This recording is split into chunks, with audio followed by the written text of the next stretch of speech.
straight, take sitting posture 90 degrees, change your attitude, change your life.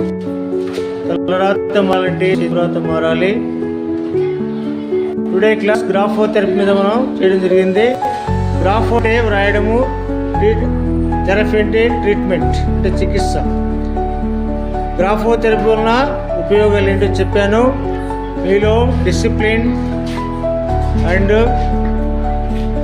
Concentration, confident, memory power increase, negative thinking reduce అవుతుంది, అలాగే positive thinking develop అవుతుంది.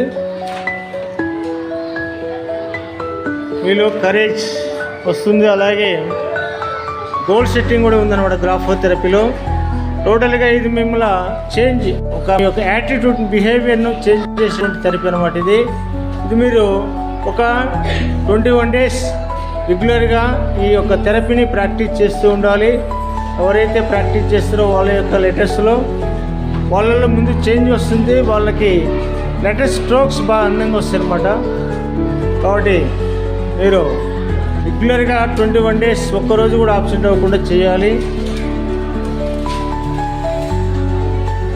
Change your attitude, change your life. Hand writing tips మాత్రం గుర్తుపెట్టుకోవాలి. మీ యొక్క sitting posture ఎప్పుడు కూడా 90 degreesలో, back bone స్ట్రైట్గా ఉండాలి, 2 పాదాలు నేల మీద ఉండాలి. పెన్ను నేను చెప్పిన విధంగా రోజు అలానే పట్టుకొని రాయండి. ఎవరైతే ఈ టిప్స్ ఫాలో అవుతారో వాళ్ళ యొక్క హ్యాండ్ రైటింగ్లో చేంజ్ వస్తుంది. అలాగే pressure, pen pressure, heavy pressure use చేయకూడదు, నార్మల్ ప్రెజర్ మాత్రమే ఉండాలి.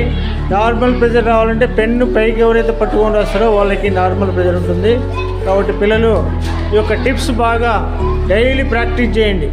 టిప్స్ డైలీ ప్రాక్టీస్ చేయాలి.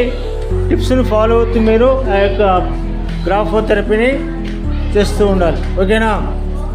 Change your attitude, change your life.